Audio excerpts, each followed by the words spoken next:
Assalamualaikum sahabat-sahabat semua. Sekarang kita dengarkan ya video Guru Gembul berdebat bersama Gus Wapi di Robitoh Alawiyah. Mari kita simak bersama-sama videonya. Semacam itu. Ya. Kita misalkan masuk ke diskusinya. Gus Wafi dan Pak Syahab, saya mohon maaf. Kita diskusi dulu yang Gus Wafi dan Pak Syahab pahami soal diskusi ilmiah itu apa? Ilmiah itu apa? Kita sepakati dulu. Oke. Iya. Izin ya. Oke, bismillahirrahmanirrahim. Jadi sementara karena gini Pak Gembul, mohon maaf ya. Tadi itu sempat saya jawab karena saya memposisikan Pak Gembul adalah suara masyarakat yang sebagai wasilah saja. Ya, oke, kalau begitu, jadi ilmiah itu begini Pak Gembul. Di dalam kitab Lawami'ul Anwar yang ditulis oleh Al-Imam As-Safarini. Jadi Islam itu memandang sebuah ilmiah kebenaran itu melalui 3 cara. Ya, yang pertama adalah al-hawasus salimah, panca indera yang normal dalam menangkap sebuah riwayat ataupun yang lain. Yang kedua adalah khabarus shadiq, kabar yang pasti benar. Kabar yang pasti benar dibagi menjadi 2. Yang pertama khabarul mutawatir, kabar yang ramai diketahui orang-orang yang kredibilitasnya bagus. Yang kedua adalah khabarun nabi al-muayyad bil mu'jizat, kabar dari nabi yang dikuatkan dengan mukjizat. Yang terakhir adalah al-aqlu, akal. Itu ilmiah bagi saya. Gus Wapi mengatakan bahwa metode ilmiah itu ada 3. Satu yaitu indrawi, kedua yaitu khabar shadiq, ketiga yaitu akal. Benarkah khabar shadiq termasuk ilmiah? Yuk kita lihat sama-sama di dalam chat GPT. Apakah ketiga itu termasuk adalah metode ilmiah? Oke sahabat semua, kita lihat ya dalil pernyataan Gus Wapi terhadap bahwa indrawi, rasional dan khabar shadiq termasuk ke dalam kategori ilmiah. Kita lihat dalilnya dari ChatGPT. Apakah indrawi, rasional, khabar shadiq termasuk ilmiah?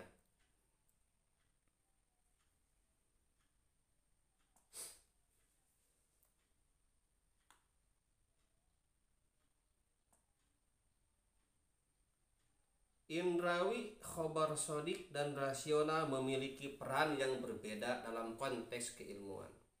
Satu, indrawi merujuk pada pengamatan dan pengalaman yang dapat dirasakan dengan indra dalam sens. Pendekatan ini sangat penting karena mengandalkan data empiris dan bukti yang dapat diuji. Dua, rasional berhubungan dengan penalaran logis dan berpikir kritis. Pendekatan rasional juga penting dalam ilmu pengetahuan karena membantu dalam menganalisis data dan menarik kesimpulan berdasarkan bukti. 3. Khabar shadiq merupakan informasi atau berita yang dianggap benar, namun dalam konteks ilmiah, khabar shadiq tidak selalu berdasarkan metode ilmiah atau bukti empiris. Ia lebih terkait dengan kepercayaan atau tradisi. Jelas ya bahwa khabar shadiq itu bukanlah dari bagian metode ilmiah, melainkan bagian dari kepercayaan atau tradisi. Jadi, indrawi dan rasional dapat dianggap sebagai pendekatan ilmiah, sementara khabar shadiq perlu dievaluasi lebih lanjut untuk menentukan relevansinya dalam konteks keilmuan. Oke, kita lanjut lagi diskusinya. Bagaimana yang dimaksud dengan ilmiah adalah seperti itu. Jadi sebenarnya kalau ngambilnya dari kitab, saya mohon maaf, itu masuk dalam historiografi tradisional. Bukan ilmiah sebenarnya, bukan metodologis. Jadi maksudnya gini, yang dimaksud dengan ilmiah itu artinya dia memenuhi syarat metodologis dan sistematika keilmuan. Apa itu sistematika dan metodologi keilmuan? Jadi maksudnya gini, ketika Gus Wafi tadi menyebut satu referensi yang dianggap otoritatif dan itu berasal dari kitab begini dan begitu, itu adalah kitab teologis. Kitab teologis itu didasarkan pada apa? Keimanan. Dan keimanan itu tentu saja tidak bisa disesuaikan secara epistemologis dengan studi akademis apalagi ilmiah. Jadi saya akan tarik ke lebih dasar dulu ya terkait dengan ilmiah itu. Mungkin Pak Gembul bisa menjelaskan Ya, ilmiah versi Pak Gembul. Iya, Monggo. ini ilmiah versi siap. saya. Jadi bukan ilmiah versi saya, ini adalah ilmiah konsensus. Jadi yang dimaksud dengan ilmiah itu artinya sesuai dengan metodologi ilmiah dan disajikan dengan sistematika ilmiah. Apa yang dimaksud dengan metodologi dan sistematika ilmiah? Nah, yang sesuai dengan keilmuan. Ilmu itu apa? Ilmu itu adalah sistem pengetahuan. Jadi saya jelaskan begini ya. Tadi kitab tadi itu masukkannya ke dalam kategori teologis. Kenapa teologis? Karena didasarkannya kepada kepercayaan. Sedangkan ilmiah itu didasarkan pada keilmuan dan pengetahuan. Kepercayaan dengan pengetahuan itu adalah dua hal yang berbeda. Misalkan, di sini ada nggak yang tahu ilmu tentang Allah? Gak ada. Percaya tentang Allah itu ada banyak di sini. Semua kaum muslimin itu percaya tentang Allah, tetapi tidak memiliki kadar pengetahuan atau ilmu pengetahuan tentang Allah. Bahkan diharamkan untuk mengetahui Allah karena tidak ada metodologinya. Jadi apa bedanya percaya dengan tahu? Coba misalkan di sini ada nggak yang tahu nggak yang dimaksud dengan tahu itu apa? Yang dimaksud, oh saya tahu bahwa Kiai Imad bikin tesis gitu. Nah yang dimaksud dengan tahu itu apa? Oke, saya jelasin. Yang dimaksud dengan tahu itu adalah penerimaan sebuah informasi yang terkonfirmasi secara indrawi. Itu tadi sudah dijelaskan sebenarnya. Jadi yang dimaksud dengan tahu itu adalah ada informasi dalam benak kita, informasi, dan kita terima informasi itu, tapi dengan konfirmasi secara indrawi. Jadi indrawi kita melihat. Jadi saya tahu di sini ada botol, tidak ada racunnya. Saya tahu bahwa di sini ada botol. Dari mana saya tahu? Apa yang dimaksud dengan tahu? Ada informasi dalam benak saya tentang botol saya dan saya bisa membuktikannya secara indrawi dengan tangan, dengan mata, dengan telinga, dengan lidah dan sebagainya. Itu artinya saya tahu ini. Dan itu berbeda dengan percaya. Misalkan saya jelasin. Gus Wafi, kemarin ada salam dari Pangeran Diponegoro. Kemudian Gus Wafi bilang, oke, titip salam balik. Itu artinya beliau percaya pada saya walaupun tanpa pembuktian indrawi.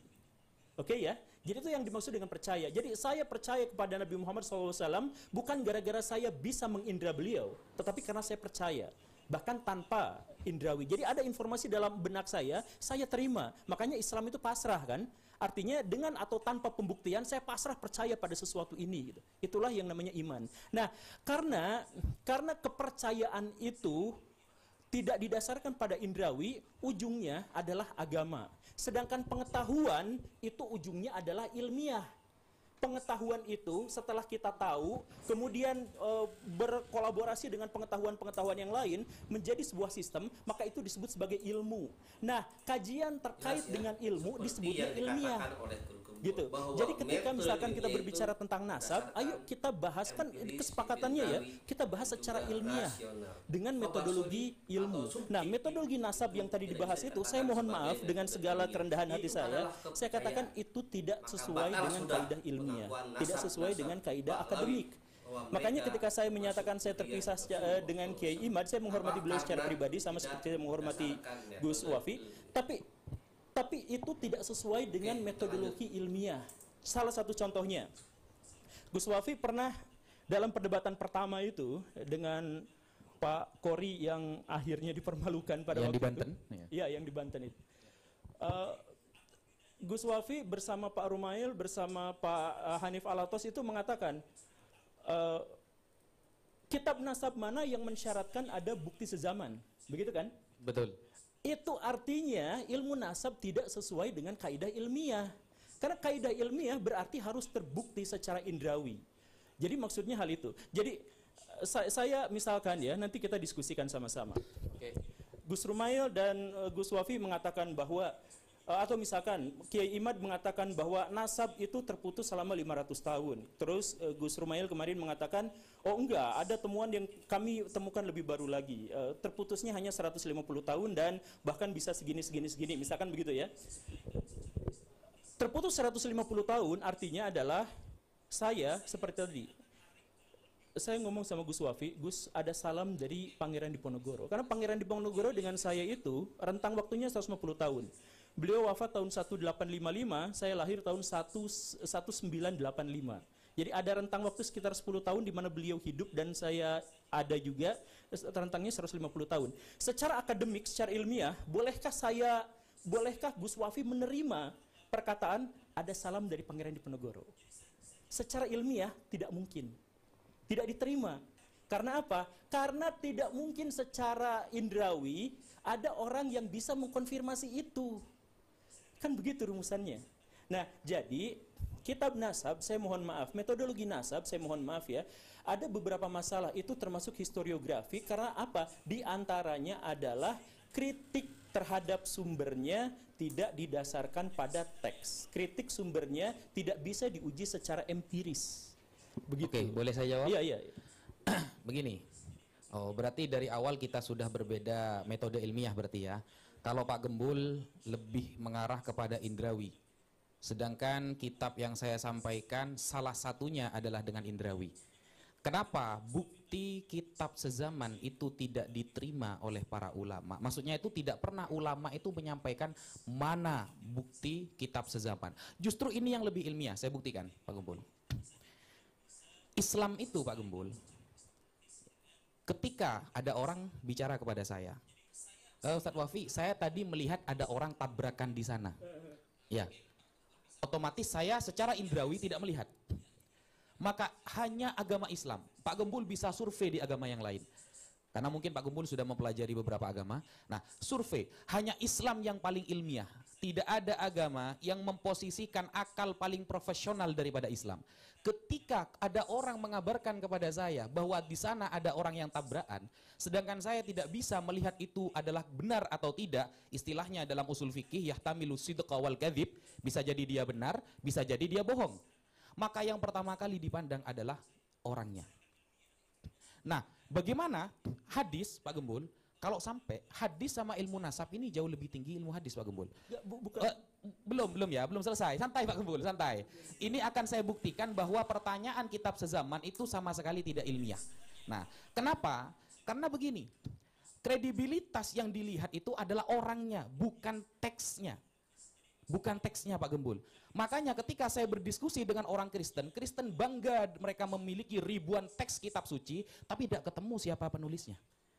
Tapi Al-Quran Pak Gembul, kita bisa buktikan, baik mungkin Pak Gembul nanti akan meminta sanad, atau akan meminta manuskrip dan kredibilitasnya, kita bisa membuktikan bahwa ayat Allah ketika mengatakan inna nahnu nazzalna dzikra wa inna lahu lahafizun, kami yang menurunkannya dan kami yang menjaga, itu bisa dibuktikan. Kenapa? Karena dari 5 syarat hadis saja semuanya membahas orangnya Pak Gembul. Yang pertama, ittisalu sanad. Orangnya itu jangan sampai ada yang fiksi, apalagi fiktif. Harus benar-benar, kamu dapat dari mana kabar itu? Bahwa tadi ada orang yang tabrakan. Dari teman saya, benar nggak ada? Nah itu dibuktikan dulu. Yang kedua adalah adalatul Pak Gembul. Orangnya memang terbukti bukan ahli maksiat, tidak pernah bohong dan memang orangnya amanah. Jadi yang ketiga, orang itu adalah orang yang dobet cekatan. Nah, kenapa kok kritikannya selalu kepada orangnya? Karena ini bukan wilayah indrawi Pak Gembul.